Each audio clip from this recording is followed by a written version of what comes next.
Hi everyone, I'm Mayor Patrick Hall and I'm here with all the highlights from the May Ordinary Council meeting. To start with, Council has approved the advertising of the proposed differential rating for 2022-2023.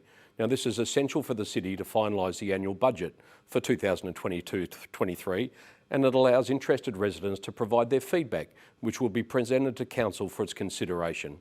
Council also approved the City's recommendation to request that the Minister for Lands permanently close a portion of the Brave Rise Road Reserve in Wilson that is no longer required in the City's road network. To improve safety within the Canning Vale industrial area, Council has authorised the implementation of prohibited curbside parking along Brewer Road. Now this is a busy area that sees many large trucks entering and exiting affected business premises with limited visibility and area to manoeuvre, so the changes will allow easier and safer access for those much larger vehicles.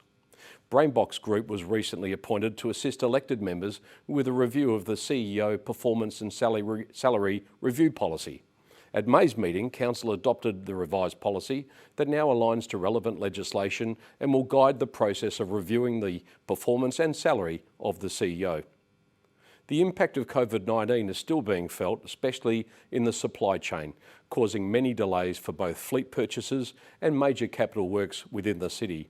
To combat the delays with the least amount of financial impact to the City, officers had sought Council's acknowledgement that certain capital projects and plant purchases will likely span across multiple financial years. Council has resolved to defer a decision on that item until the June Ordinary Council meeting. Finally, back at the February Ordinary Council meeting, Council resolved to invest its full local roads and community infrastructure funding of $1.766 million to the Stage 2 expansion of the Rostrata Family Centre in Willetton. Unfortunately, the City was subsequently advised by the funding body that the Rostrata project does not meet the guidelines of the LRCI funding, as the project could not be fully completed in the time frame given. Now, this is not the news we were hoping to hear. However, the City is eligible for $833,000 in Phase 4.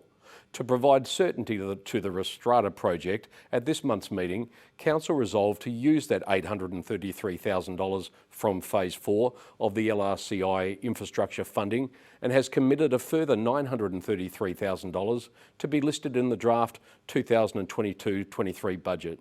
As a result, Council endorsed a reallocation of the Phase 3 funding, which was directed towards three important lighting projects at Hossack Reserve in Parkwood, Riverton Reserve in Willetton and Burrardar Reserve in Willetton, which will see much needed sport lighting upgrades for our community. That's all from me today, folks. If you'd like any more information on any of those decisions or the outcomes from this month's Council meeting, please visit our website. Just type in agendas and minutes and you'll come up with all the answers you need. Thanks everyone. Goodbye.